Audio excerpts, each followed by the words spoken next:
Alors nous voici devant le Panthéon. Le Panthéon qui est bien connu parce que vous l'avez sûrement déjà vu dans vos livres d'histoire, un des chefs-d'œuvre de l'architecture du monde antique, contemporain de Jésus. Il a été construit, on pense, aux environs de l'année 27 avant Jésus-Christ, puis reconstruit après un incendie un petit peu après. En tout cas, il a été fait par les empereurs comme quelque chose qui devait être un chef-d'œuvre et qu'il l'a été.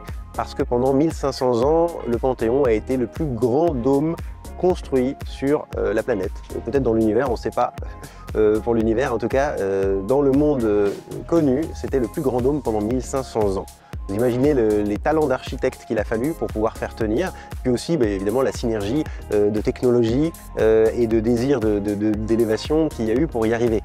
On s'est servi de la pierre pour faire les soubassements, et puis on s'est servi de matériaux solides mais plus légers pour monter en voûte et se terminer par cet oculus, c'est-à-dire ce trou, puisque vous regarderez quand vous êtes dans le Panthéon, au centre, si vous levez les yeux, vous avez le ciel au-dessus de vous, puisque toute la charge du poids immense de cette voûte colossale est concentrée sur ce cercle qui tient l'ensemble et qui, s'il ne tenait qu'à une seule pierre, ferait exploser la pierre et exploser la voûte. Là maintenant, ça fait 2000 ans qu'elle tient. Et alors, elle a été construite au départ, évidemment, pour quelque chose qui n'était pas du tout chrétien. Je vous ai dit qu'il a été commencé et construit en grande partie avant Jésus-Christ.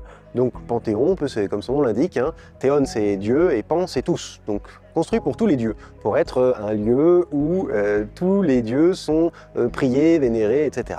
Voilà, ce qui fait que lorsque Rome est devenue chrétienne, eh bien, on va rapidement réutiliser le Panthéon pour dire, mais en fait, si c'est dédié à tous les dieux, nous, ce qui nous attire vers le ciel, ce qui nous parle de Dieu unique, ça va être les saints, et donc on va en faire une église dédiée à tous les saints, ou en tout cas à tous les martyrs. Voilà, ça va être l'église Sainte-Marie des martyrs, ce qui l'a conservé aussi, puisque du coup, au lieu d'être pillé pierre après pierre, comme l'ont été beaucoup de bâtiments romains lorsqu'il y a eu des invasions, et que la ville allait mal, et que du coup, on se préoccupait beaucoup moins des bâtiments, le Panthéon va être préservé, un peu comme le Colisée.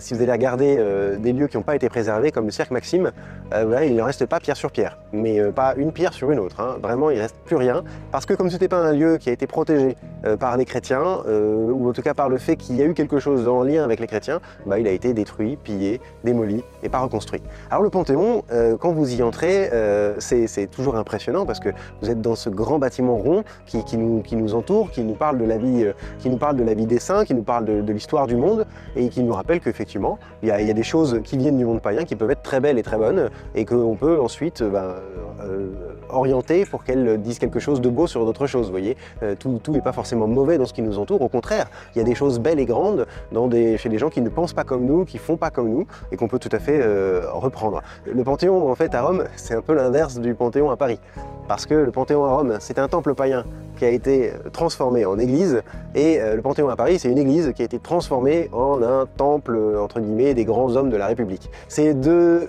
mouvements inverses, et alors en entrant dans le Panthéon, eh bien, on peut un peu regarder tout ça, et la petite anecdote que je voudrais que vous ayez en tête, c'est qu'une fois par an, au moment de la Pentecôte, puisqu'il y a un trou dans le plafond, eh bien, les pompiers de Rome montent et jettent des pétales de rose sur toute la foule présente. Alors c'est un peu une attraction touristique, mais c'est aussi un signe parce que ça rappelle les langues de feu qui descendent sur les apôtres au moment de la Pentecôte.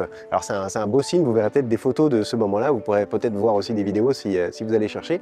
Et donc ces pétales de rose qui descendent et qui nous rappellent en fait que nous attendons évidemment de toujours recevoir l'Esprit Saint. Et en entrant dans ce Panthéon, vous pouvez demander à recevoir l'Esprit Saint vous aussi. Je ne sais pas si vous avez été confirmé déjà ou si vous le serez bientôt. En tout cas, que l'Esprit Saint descende sur vous pour que vous aussi vous deveniez un de ces nombreux saints dont on fait mémoire dans le Panthéon. Que vous ayez en vous la flamme de l'Esprit Saint, et n'oubliez pas qu'évidemment, il faut toujours avoir un œil levé vers le ciel. Si on veut avancer droit et correctement, il faut lever les yeux vers le ciel pour que vous puissiez avoir en vous le ciel qui vous illumine et qui nous guide. Merci d'avoir écouté jusqu'au bout. On se retrouve sur les réseaux sociaux pour suivre l'aventure ensemble. Kristen Lille, la pastourne du diocèse.